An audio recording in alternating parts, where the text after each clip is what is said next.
پاس لگے رضا، حق کی ہے صدا، حشر تلک جاری رہے فیض رضا،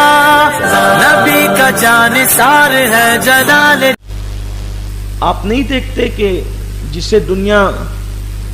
سائی بابا کہتی ہے، یہ شخص بنیادی طور پر مسلمان تھا، جہاں تک میری اپنی معلومات ہے، ممکن ہے کہ اس سے کوئی اختلاف بھی کرے۔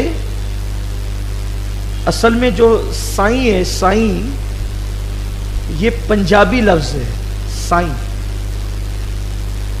بطور احترام یہ کہا جاتا ہے سائیں، لیکن سائی بابا کا اصل جو نام ہے وہ عبد الرحمن ہے، اور اب تو باضابطہ طور پر ان کے جنازے کی تصویر بھی انٹرنیٹ پر آ گئی ہے۔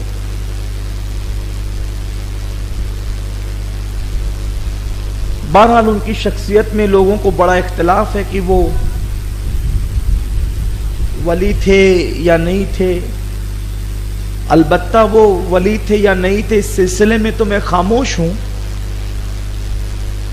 اس سلسلے میں میں کوئی اپنی رائے نہیں پیش کرتا، لیکن البتہ ان کا نام عبد الرحمن تھا، اور وہ حضرت وارث پاک کے معاصرین میں سے، حضرت وارث پاک کے ہم عصر ہیں، وہ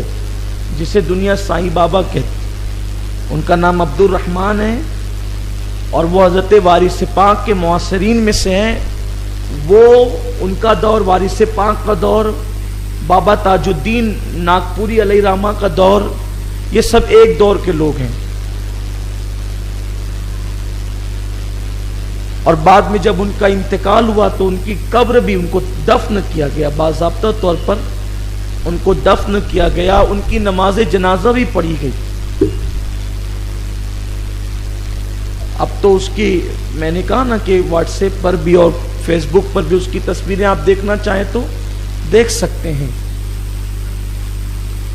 لیکن بعد میں لوگوں نے پھر تصویریں لگائی، وہی چیز آ گئی،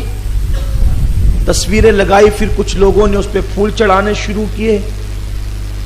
پھر کچھ لوگوں نے اگربتیاں لگانی شروع کی، اور اب ایسا ہوا کہ وہ باضابطہ طور پر جو ہے وہ اس کی عبادت کی جا رہی، اس شخص کی عبادت کی جا رہی۔ بلکہ راجستھان کے ایک چھوٹے سے دیہات میں مجھے دعوت دی گئی، میں پروگرام کے لیے گیا، تو پروگرام کے بعد میری دعوت تھی جس گھر میں میں کھانا کھانے کے لیے بیٹھا، تو ایک طاق کے اندر وہ ایک بت سائی بابا کا رکھا ہوا تھا،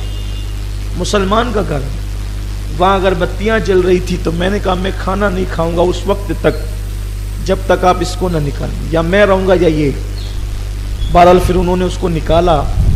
پھر میں نے سب گھر والوں کو توبہ بھی کرائی، کلمہ بھی پڑھایا، اور ان کو بتایا کہ یہ اسلام نہیں ہے۔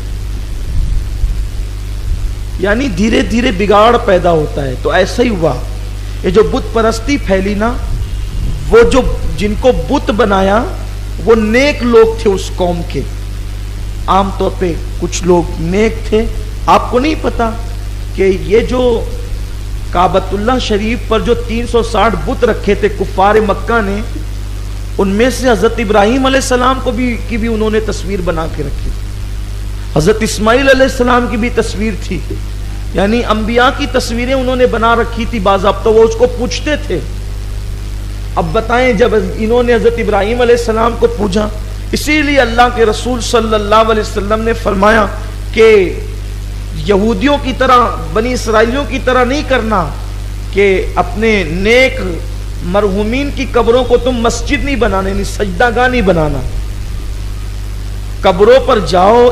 اللہ کی عبادت کرو، یعنی وہاں پر قرآن پڑھو، درود پڑھو، تسبیح کرو، تحلیل کرو، ان کے لیے مغفرت کی دعائیں کرو، اپنے لیے مغفرت کی دعائیں کرو، لیکن وہاں جا کر کے سر پٹکنے کی ضرورت نہیں ہے۔ مسلمان کا سر خدا کے سوا کسی کے آگے نہیں جھک سکتا۔ جب ہم اپنے نبی کو سجدہ نہیں کرتے تو بھی کس کو کیسے کریں؟ اور اس کے بعد جب نبی کی عبادت نہیں کرتے تو پھر کسی پیر کی، کسی فقیر کی عبادت کیسے ہو سکتی ہے؟ لیکن اس راستے پر جو لوگ جاتے ہیں وہ السلام علیکم دوستو، ویڈیو کو لائک کریں، چینل کو سبسکرائب کریں تاکہ ویڈیو سب سے